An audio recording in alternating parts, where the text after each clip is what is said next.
Atualmente são conhecidas cerca de 350 mil espécies de plantas. Desse total, mais de 250 mil são angiospermas. A palavra angiosperma vem do grego angios, que significa bolsa, e esperma, semente. Essas plantas representam o grupo mais variado em número de espécies entre os componentes do reino Plantae e Metaphyta, produzindo raiz, caule, folha, flor, semente e fruto. Considerando as gimnospermas, as angiospermas apresentam duas novidades: as flores e os frutos. Flor. Os órgãos que sustentam a flor são um pedúnculo, é ele que liga a flor ao resto do ramo, e o receptáculo, que faz a dilatação na zona terminal do pedúnculo, onde se inserem as restantes peças florais. O cálice é formado por um conjunto de folhas modificadas, as sépalas, quase sempre verdes. A sua função é proteger a flor quando está na fase em botão.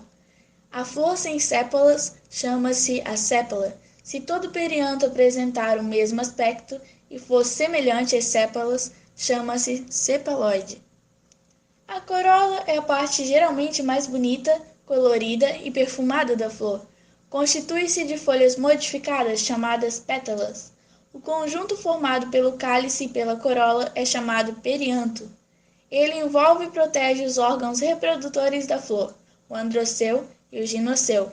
Contém glândulas produtoras de néctar na sua base para atrair animais. A flor sem pétalas diz-se apétala. Se todo perianto for igual e semelhante a pétalas, diz-se petaloide. O androceu é o órgão masculino da flor. Compõe-se de uma ou várias pecinhas alongadas, os estames.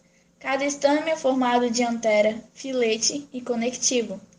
O ginoceu é o órgão feminino da flor. Constitui-se de um ou mais carpelos. Os carpelos são folhas modificadas e possuem estigma, estilete e ovário.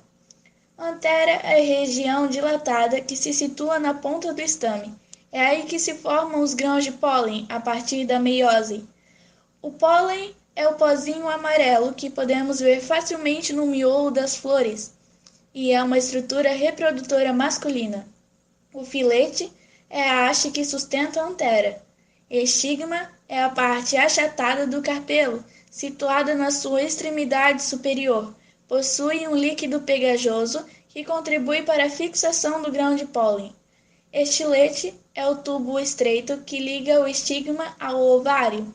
Ovário é a parte dilatada do carpelo, geralmente oval, onde se formam os óvulos, que estão localizados aqui. Conectivo é a região onde se ligam o filete e a antera. A flor que possui apenas o androceu é uma flor masculina. A flor feminina tem apenas o ginoceu. Se os dois órgãos reprodutores estiverem presentes na flor, ela é hermafrodita. Órgãos de reprodução são folhas férteis modificadas, localizadas mais ao centro da flor e designadas esporófilos. As folhas férteis masculinas formam o anel mais externo e as folhas férteis femininas o interno. A parte masculina da flor, chamada androceu, é o conjunto dos estames, que são as folhas modificadas, ou esporófilos. Já a parte feminina da flor, chamada de ginoceu, é o conjunto de carpelos. Cada carpelo, ou esporófilo feminino, é constituído por uma zona alargada, oca, inferior designada ovário, local que contém os óvulos. Após a fecundação, as paredes do ovário formam o fruto. O carpelo prolonga-se por uma zona estreita, o estilete, e termina numa zona alta, que recebe os grãos de pólen, designada estigma. Geralmente o estigma é mais alto que as anteras, de modo a dificultar a autopolinização. Os frutos contêm e protegem as sementes e auxiliam na dispersão na natureza. Muitas vezes eles são coloridos, suculentos para atrair animais que os utilizam como alimento. As sementes engolidas pelos animais costumam atravessar o tubo digestivo intactas e são eliminadas no ambiente com as fezes, em geral em locais distantes da planta-mãe, por exemplo, pelo vento. Isso favorece as espécies na conquista de novos territórios, sendo assim uma vantagem para a planta. Classes: as angiospermas foram subdivididas em duas classes: as monocotiledôneas, que são o capim, o milho, o arroz, o trigo, e as dicotiledôneas, que são o feijão, o amendoim, o pau-brasil, o arrozeiro, o morango, entre outros. Em geral, nas angiospermas verificam-se dois tipos básicos de folhas: as paralelinérvias e as reticuladas.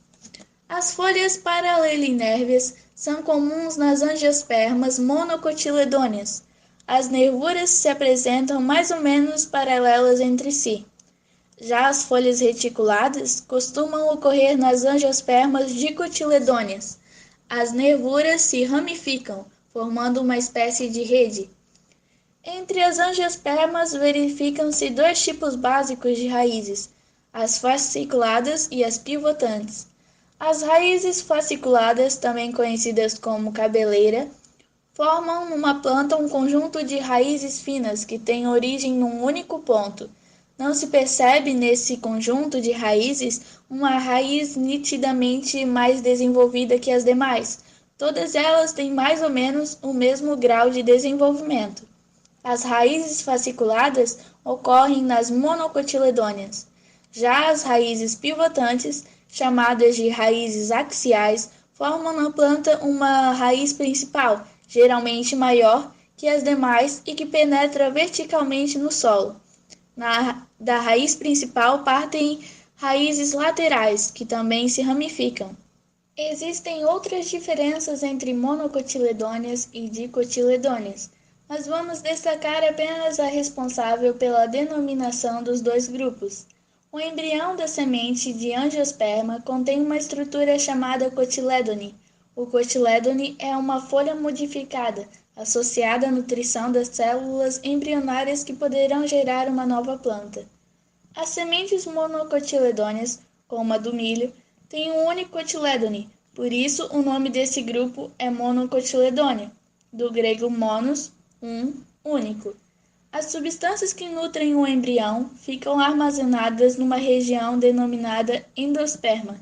O cotiledone transfere nutrientes para as células embrionárias em desenvolvimento. As sementes dicotiledôneas, como o feijão, têm dois cotiledones, o que justifica o nome do grupo, dicotiledone, do grego dis, dois. O endosperma geralmente não se desenvolve nas sementes de dicotiledôneas. Os dois cotiledones, então, armazenam as substâncias necessárias para o desenvolvimento do embrião.